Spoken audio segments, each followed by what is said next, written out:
مساء الخير عليكم جميعا. كده تاني مرة هعمل معاكم دلوقتي طريقة الزيتون المخلل بطريقة سهلة خالص وطعم مختلف وبطريقة مختلفة عن المرة اللي فاتت. وهحط لكم ان شاء الله الطريقة بتاعت المرة اللي فاتت والمخللات كلها في صندوق الوصف، اتمنى تشوفوها. يلا ندخل في المقادير على طول. دول 5 كيلو زيتون زي ما انتم شايفين، دول 2 كيلو، والطبق التاني 5 كيلو. حط عليهم جزر مبشور وشطة، يعني شطة حمراء قطع قطع، وتوم وهريسة شطة، وطبعا في الاخر هنحط خل وحبة البركة. دلوقتي نزلنا بهريسة الشطة زي ما انتم شايفين كده. حطيت معلقتين كبار على كل طبق هريسة شطة. هريسة الشطة طبعا بتدي قبل ما تدي لون بتدي طعم حلو قوي. انا اكتفيت بمعلقتين عشان الهريسة حراقة جدا، وانا مش كنت حابة الزيتون يبقى حراق قوي يعني. بعد كده هننزل بالجزر، هقسمه، ده تقريبا نص كيلو جزر مبشور. طبعا اللي حابب يزود تمام، اللي حابب يقلل براحته، كل واحد براحته في الكمية يعني. ودلوقتي هقطع الثوم والشطة. هو ده اللي ما كنتش لاقيه شطة خالص حمرا، لقيت دول بالعافية كده وانا بشتري شطة عشان احطها على الزيتون. هقطعها عادي. انا المره اللي فاتت ضربت الشطه والثوم والخل والليمون في الخلاط وحطيتهم على الخلطه بتاعه الزيتون. المره دي حبيت اعملها زي الناس العاديه يعني. في ناس بتعمل بالطريقه دي، حبيت اعملها كده. طب ادى الطعم حلو. انا عايزه اقول لكم ان الزيتون ده، الفيديو ده انا عاملاه من زمان، والزيتون ده اتاكل اصلا هتاكل برطمان ولسه برطمان. وفي البرطمان الكبير اللي هتشوفوه في الاخر دوت لرمضان. وزي ما انا دلوقتي بوريكم، قلت لكم انا قطعت الثوم والشطه شرايح عادي. وهنزل كده على ال3 كيلو دول تقريبا بكوبايه خل، وال2 كيلو برضو تقريبا بكوبايه الا ربع خل. طبعا اللي حابب يزود تمام يا جماعه براحته. كل المقادير انا بحطها كده يعني ايه بايديا كده، يعني مش بمقادير، مش بكوبايات، لا بحط كده بالبركه. الحاجه طبعا في الاخر بتطلع حلوه. وهحط عليه طبعا شطه حراقه زي ما انتم شايفين، شطه خضراء. هقسمها طبعا على نصين.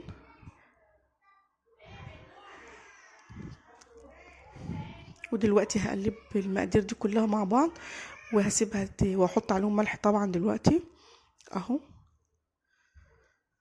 وهقلبهم واسيبهم يرتاحوا مع بعض، او هسيبهم في الطبق كده ساعة ساعتين، او ممكن اقلبهم واحطهم في البرطمان واسيبهم برضو ساعة ساعتين كده في الملح كده بهرسة الشطة يعني. تمام. ودلوقتي الليمون اهو زي ما انتم شايفين، ده كيلو ليمون.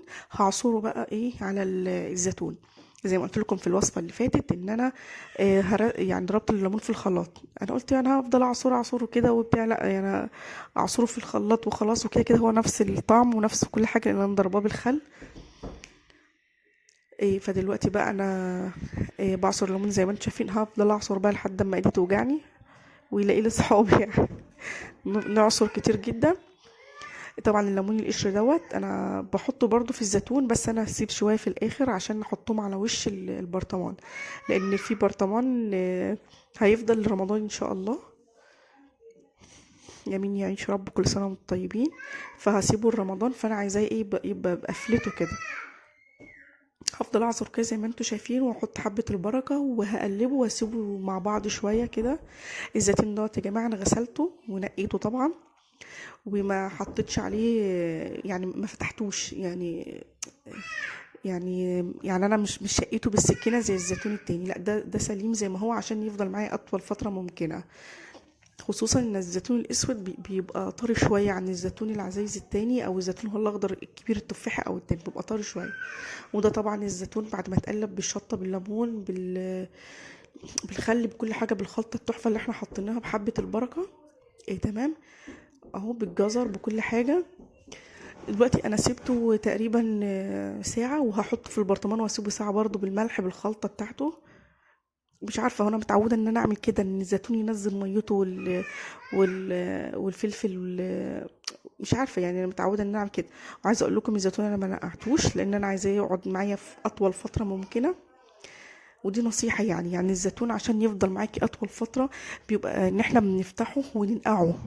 فانا لا فتحته ولا نقعته، لان انا عايزاه يفضل محتفظ بمرارته عشان يفضل معايا اطول فترة ممكنة. وكمادة حافظة حطينا الخل والليمون. تمام، لان احنا مش هناكله على طول لان قدامنا 3 شهور لما نيجي ناكله.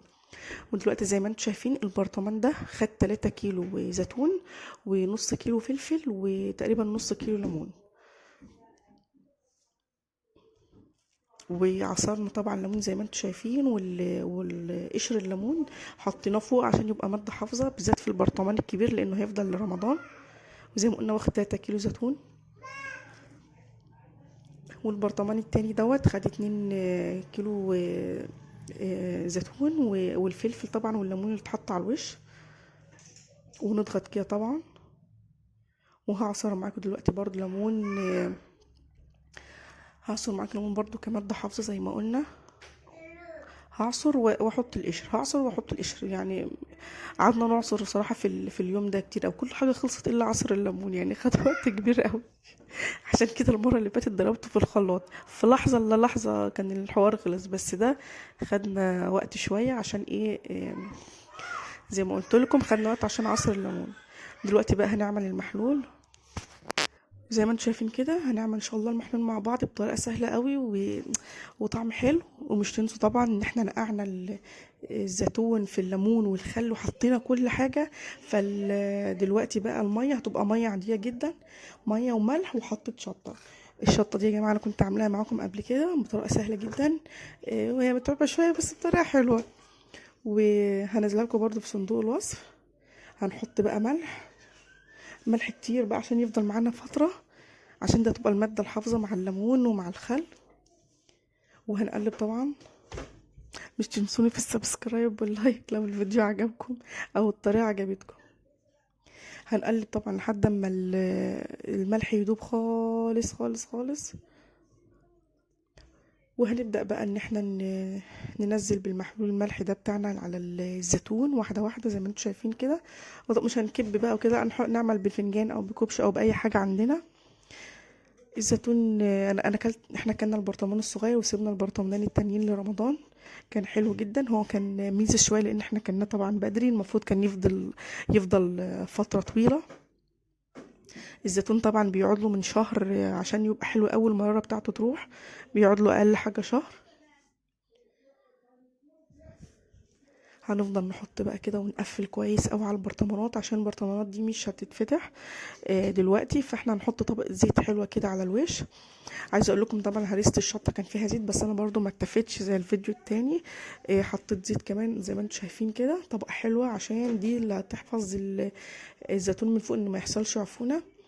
والليمون كمان ان حتى لو حصل اي حاجه هيبقى على قشره الليمون اللي فوق مش هيوصل للزيتون من تحت. او حطينا زيت طبقه حلوه. وبعد كده هنقفل عليه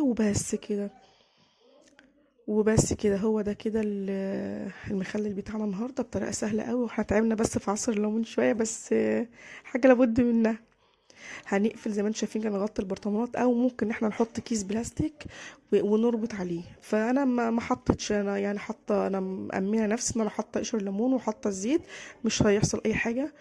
وهرسه الشطه طبعا حراقه مع الشطه، فهي ماده حافظه لوحدها اللي هي هرسه الشطه والشطه والحاجات دي كلها. وده كان اخر الفيديو زي ما انتم شايفين كده. البرطمانات شكلها تحفه يعني بتشهي لوحدها من غير اي حاجه. واتمنى يا رب ان انا كنت خفيفه عليكم والفيديو يعجبكم. ودي كانت وصفتنا النهارده. مش تنسوني ان شاء الله يا احلى متابعين في اللايك والاشتراك. مع السلامه.